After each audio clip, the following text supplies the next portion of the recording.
Halo teman-teman semua, hari ini adalah hari ke-8 tanggal 8 April. Dan sesuai dengan hashtag saya, stay alive, stay at home, dan stay safe, saya ingin membagikan kebenaran firman Tuhan dari 1 Raja-Raja 17, ayatnya yang ke-7 sampai dengan ke-16. Merupakan cerita yang sering kali kita sudah dengar, yaitu tentang Nabi Elia dan janda di Sarfat. Saya tahu kehidupan manusia itu selain kehidupan kebutuhan rohani, juga kebutuhan jasmani atau lahiriah.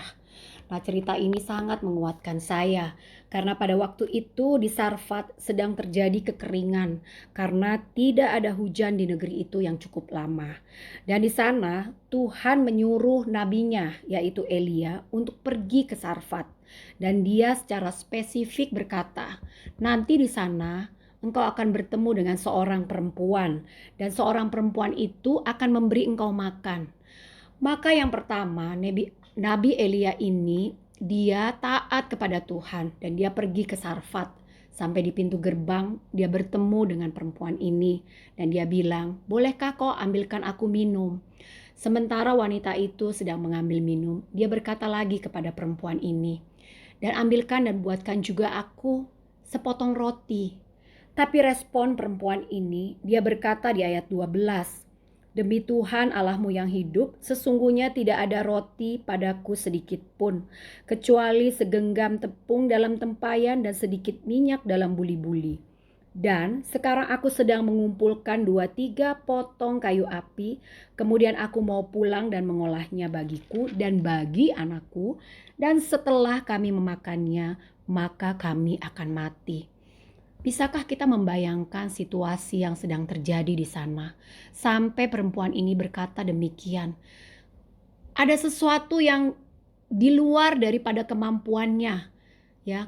Dengan kekeringan yang begitu panjang, saya yakin mungkin dia tidak dapat menanam apapun untuk dia makan. Tidak ada sesuatu yang bisa dia jual karena tidak ada juga yang mau membelinya. Sampai-sampai dia bilang, "Ini makanan kami yang terakhir, habis ini mati."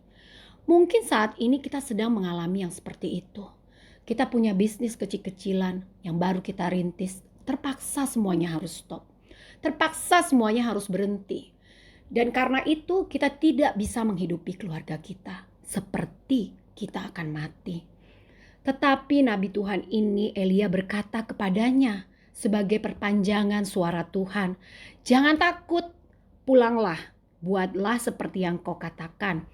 Tetapi buatlah lebih dahulu bagiku sepotong roti bundar kecil daripadanya dan bawalah kepadaku. Kemudian barulah kau buat bagimu dan bagi anakmu." Ketika Nabi Elia menyampaikan kepada perempuan itu apa yang Tuhan suruh, ketika perempuan ini melakukannya, maka ada reward yang disediakan oleh Tuhan. Reward itu adalah balasan atas ketaatan. Ketika perempuan itu taat melakukan yang diminta, maka ada hadiah yang Tuhan berikan. Sebab beginilah firman Tuhan Allah Israel, tepung dalam tempayan itu tidak akan habis dan minyak dalam buli-buli itu tidak akan berkurang sampai pada waktu Tuhan memberi hujan ke atas muka bumi. Bisakah kita saat ini membayangkan bahwa kita bertemu dengan orang yang Tuhan kirim dan itu bukan suatu kebetulan, dan ketika dia menyampaikan perintah Tuhan, kita mentaatinya. Mungkin saat ini perintah Tuhan itu terdengar menyakitkan bagi kita. Sudah gak punya, masih juga harus memberi. Sudah gak punya, masih juga harus memberi donasi atau ikut nyumbang atau apa saja. Tapi saya mau kasih tahu, tidak ada orang yang menjadi miskin karena dia menebar harta.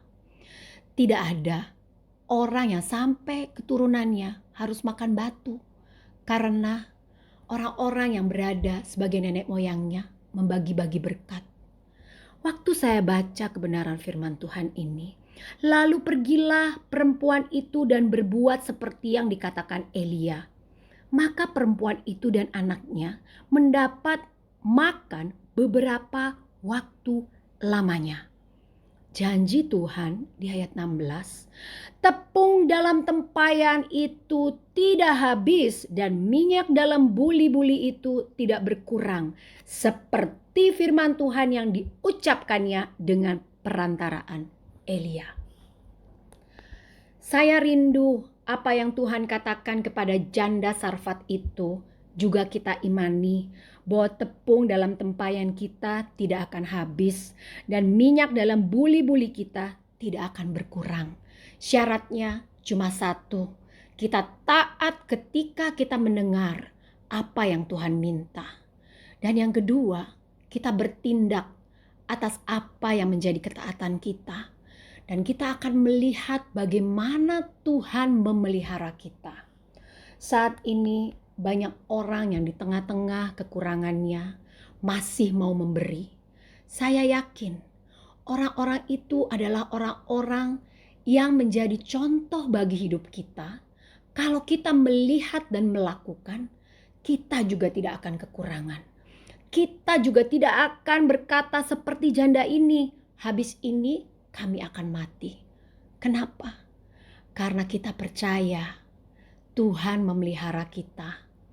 Tuhan menjaga kita. Tuhan sayang sama kita.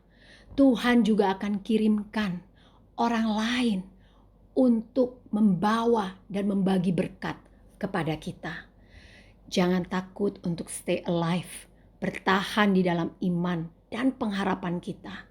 Selamat menjalani hari ini. Tuhan Yesus memberkati.